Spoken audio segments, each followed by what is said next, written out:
की बात है, लालपुर गांव में बिरजू नाम का एक नाई रहता था। गांव में बिरजू की नाई की दुकान थी, जिससे बिरजू की अच्छी खासी कमाई हो जाती थी। बिरजू नाई का एक बेटा था जिसका नाम कानू था, लेकिन लोग उसे कंजूस कानू बोलते थे। इस तरह एक दिन बिरजू शहर जाने के लिए तैयार होता है और कानू से कहता है, कानू बेटा, आज मैं शहर जा रहा हूँ, आने में देर होगी, आज दुकान को तू ही संभालना। जी पिताजी, मैं समझ गया। और सुन, भगवान के लिए आज कंजूसी मत करना, दुकान में लाइट पंखा सब बराबर चलाना और हर ग्राहक का पूरा ध्यान रखना। ठीक है पिताजी।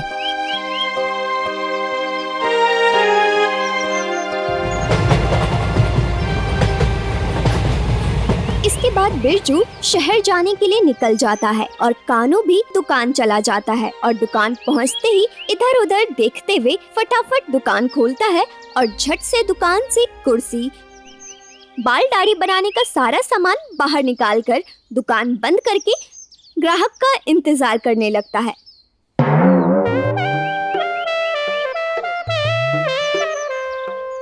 अरे बाप रे, ये क्या देख रहा हूँ?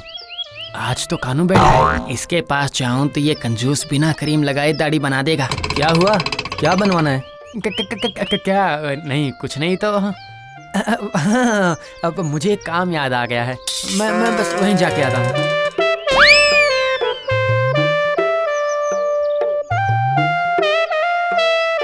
ये क्या कानू, तुम्हारी दुकान बंद क्यों है? मुझे दाढ़ी बाल करवाना था। अरे काका, दुकान के अंदर काम चल रहा है, इसलिए मैंने आप लोगों के लिए बाहर कुर्सी लगाई है। आइए बैठिए। अच्छा ठीक है, चलो मेरी दाढ़ी और बाल बना दो। ये कहकर वो आदमी कुर्सी पर बैठ जाता है और कानू बिना धार वाली कैंची से उसका बाल काटता है और बिना क्रीम लगाए उसकी दाढ़ी बना देता है। तो कैसा लग रहा है? अरे ऐसा कौन करता है? किसी को टैलेंट की फिक्र ही नहीं है। बिना क्रीम और बिना धार वाली कैंची से भला कौन इतना सुंदर काम कर सकता है, बताओ मुझे। मुझे तो राष्ट्रीय पुरस्कार मिलना चाहिए। राष्ट्रीय पुरस्कार? आने दे बिरजू भाई को, तुझे दिलाता हूँ राष्ट्रीय पुरस्कार। वो आदमी गुस्सा होकर चला जाता है। इसके बाद तो कुछ लोग कानू को देखकर ही अपना रास्ता बदल देते थे और कुछ बेचारे को उसके टैलेंट का सामना करना पड़ता था। कानू इतना कंजूस था कि साबुन तक बचाने के लिए कई दिन तक नहाता नहीं था, और तो और दिन भर खाने पीने की चीजों को सूंघकर रात को ही खाता था। इन सब की वजह से बिरजू परेशान हो चुका था, क्योंकि आखिर में तो उसे ही झेलना पड़ता था। तो एक दिन किसी रिश्तेदार के कहने पर बिरजू कानू के रिश्ते के लिए लड़की वालों को घर ले आता है। आइए आइए, आपको आने में कोई तकलीफ तो नहीं हुई ना? अरे नहीं, आप लोग बैठिए, मैं अभी आता हूँ। इसके बाद बिरजू कानू को मिठाई लेने बाहर भेजता है। कानू चला तो जाता है, लेकिन जल्दी वापस नहीं आता।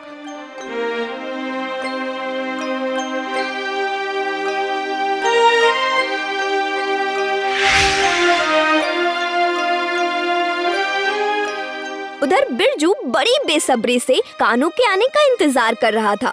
कुछ देर बाद कानू खाली हाथ ही आता है। अरे क्या हुआ? मिठाई कहाँ है? घर में? क्या मतलब घर में? पिताजी, मैं मिठाई की दुकान पे गया और मिठाई देने बोला, तो उसने कहा बेटा मक्खन जैसी अच्छी मिठाई देता हूँ। तो मैंने सोचा क्यों ना मक्खन ही ले लो, और उसके बाद मैं मक्खन की दुकान पे गया तो दुकानदार ने कहा मैं तुम्हें शहद जैसा मक्खन दे दूंगा। अच्छा, तो फिर तू शहद लाने शहद की दुकान गया होगा और फिर उसने कहा होगा कि वो तुम्हें एकदम पानी जैसा शहद देगा, तो फिर तुमने सोचा होगा कि पानी तो घर में ही है तो वहाँ से क्यों लूँ। तुमने ऐसा ही किया होगा ना? एकदम ऐसे ही हुआ, लेकिन आपको कैसे पता? अरे कंजूस, ये कहानी सब लोग जानते हैं। अब तो ये मत बोल देना कि तू मेहमान की ही चप्पल पहन के गया था। अरे नहीं पिताजी, मैं इतना भी गधा नहीं हूँ कि एक कहानी बनाने के चक्कर में कहीं भी चला जाऊँ। और अगर मेरे चलने से मुझे भूख लग जाती तो फिर तो आज मुझे डबल खाना पड़ जाता ना। इस जन्म में तो तेरा कुछ भी नहीं हो सकता, कुछ नहीं हो सकता। कानू को लेकर बिरजू की परेशानी दिन ब दिन बढ़ती जा रही थी, इसलिए वो एक बाबा के पास जाता है और कानू की सारी बात बताता है। तब बाबा उसे कानू को रात में खिलाने के लिए एक गोली देते हैं। बिरजू गोली लेकर घर चला जाता है और रात के खाने में गोली मिलाकर कानू को खिला देता है और फिर दोनों सो जाते हैं।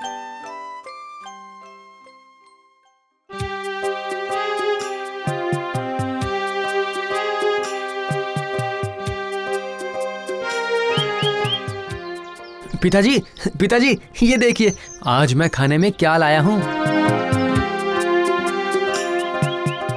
बेटा मैं 4 दिन पुराना खाना नहीं खा सकता हूँ, तू ही खा ले। ये आप कैसी बात कर रहे हैं पिताजी? 4 दिन पुराना खाना आखिर कौन खाता है? एक बार देखिए तो सही, मैं बाजार से गर्मा गर्म समोसा और जलेबी लाया हूँ। क्या? लगता है बाबा की गोली काम कर गई। मेरा कंजूस बेटा ठीक हो गया है। कोई है? गरीब को कुछ दे दो बाबू, भगवान तुम्हारा भला करेगा। कानू, ये ले 10 रुपए और जाके उस भिखारी को दे आ। क्या? सिर्फ 10 रुपए? पिताजी आजकल इतनी महंगाई में सिर्फ 10 रुपए से क्या होता है? आप अभी जाइए और अलमारी में से 5,000 रुपए निकाल कर दे दीजिए। क्या? अरे बेटा इतने पैसे कौन देता है भला? पिताजी आज तक आपने बहुत कंजूसी की है, अब थोड़ा दान भी कर दीजिए ना।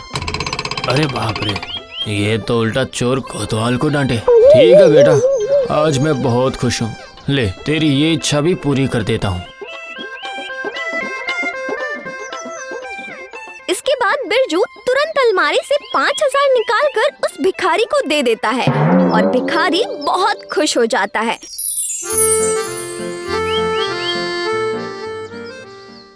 फिर इसके बाद कानू बिरजू के साथ दुकान चला जाता है। कुछ देर बाद दुकान में ग्राहक आने लगते हैं और दुकान में भीड़ हो जाती है। पिताजी, पिताजी, क्या हुआ बेटा? मुझे 1,000 रुपए दीजिए। 1,000 रुपए? लेकिन किस लिए? पिताजी यहाँ पे कितनी गर्मी है, देखिए ना ग्राहक कितने बेचैन लग रहे हैं। मैं सभी के लिए कोल्ड ड्रिंक लेकर आ जाता हूँ। अरे तेरा दिमाग खराब हो गया क्या? ऐसे तो हमें ही घाटा होगा, ऐसे कैसे चलेगा? पिताजी आप बहुत सोचते हैं, जब हमारे ग्राहक खुश होंगे तभी तो हमें खुशी होगी। लाइए पैसे दीजिए। समझ गया बेटा। बिरजू ना चाहते हुए फिर कानू को पैसे देता है। अब इस तरह कानू कुछ ज्यादा ही खर्च करने लगा था और बिरजू एक बार फिर परेशान रहने लगता है। हे भगवान, ये तेरी कैसी लीला है?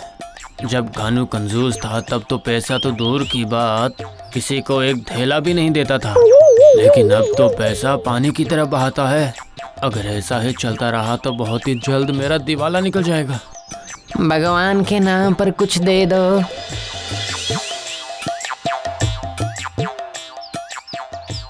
तुम और ये सब कौन है? बाबूजी, मैं वही भिखारी हूँ जिसे आपने 5,000 रुपए भीख में दिए थे, और ये सब मेरे साथ ही हैं। आप तो जानते ही हैं, इन्हें तो विश्वास नहीं हो रहा कि कोई 5,000 भीख में कैसे दे सकता है, इसीलिए मैं आज सबको यहाँ पे ले आया। बाबूजी आप हम सबको 5,000 रुपए दे दीजिए ना। क्या? तो तुम लोग आज नहीं कल आना।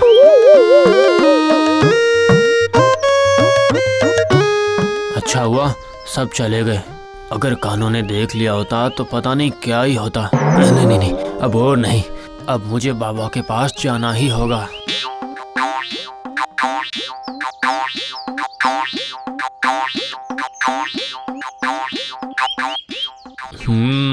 ये बात है बेटा, लगता है हमने तुम्हें जल्दबाजी में बूस्टर डोज वाली दवाई दे दी है, इसीलिए ऐसा हो रहा है। लेकिन साधु बाबा, अब मैं क्या करूं बताइए? इसका कुछ तो उपाय होगा ना?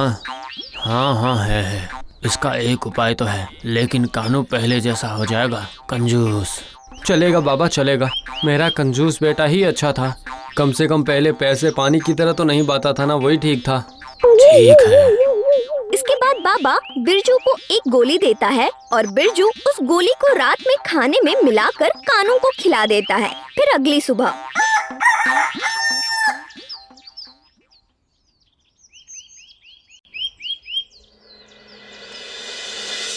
पिताजी, पिताजी।